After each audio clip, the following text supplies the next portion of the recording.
Olá pessoal, aqui é o professor Felipe de Química. Vamos dar prosseguimento à quarta semana e vamos falar hoje sobre cromatografia. Cromatografia, gente, é um processo de separação e identificação de componentes em uma mistura. Como a gente já sabe, mistura é quando a gente tem adicionado dois tipos de substâncias diferentes.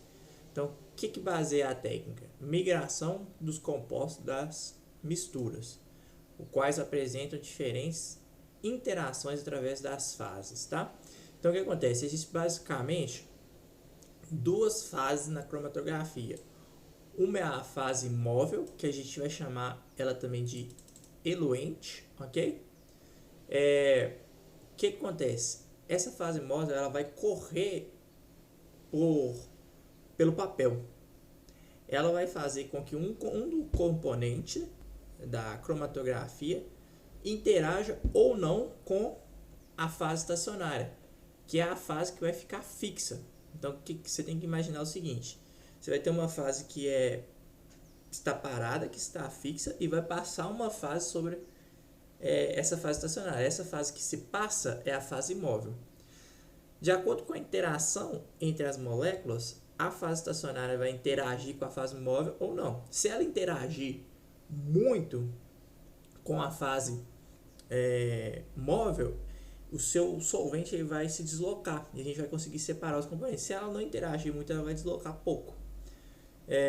Então, para entender a cromatografia, você tem que entender o conceito de eluição, que é essa corrida cromatográfica que a fase móvel passa em cima da fase estacionária, e o eluente é a fase móvel. Tá? O processo consiste na passagem da fase móvel, está tudo escrito aqui, sobre a fase estacionária, dentro de uma coluna ou placa. Então, por exemplo, se a gente quiser separar os componentes da mistura de tintas de caneta, a gente coloca essas tintas de caneta em um papel e passa um solvente sobre ela, por exemplo, o álcool. Basicamente, qual que é o processo? Que é chamado de cromatografia também em papel. Você coloca ele dentro de um recipiente, pode ser um copo, nesse caso aqui da figura, é um becker, e aí você pinga a tinta no papel. E aí você coloca o solvente na parte de baixo, aqui ó, solvente, no caso aqui é o álcool, né? E aí esse álcool vai começar a evaporar, e essa fase ela vai ser amóvel, ela vai começar a subir pelo papel. Quando ela vai subindo, ela vai interagindo com alguns componentes da tinta. Quanto mais ela interagir, o álcool com a tinta, mais fácil vai ser de separar os componentes. Então esse roxo aqui é um componente, esse preto é outro componente, o azul é outro componente, esse verdinho é outro componente. E assim você consegue então separar os componentes da mistura.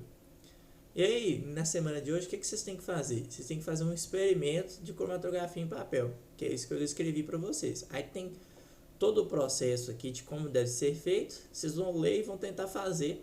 E a partir desse experimento, que é muito legal, vocês vão ver, vocês vão realizar as atividades para mim, ok? Tem muita gente que não está me entregando as atividades, por favor enviá-las por gentileza. Um abraço a todos.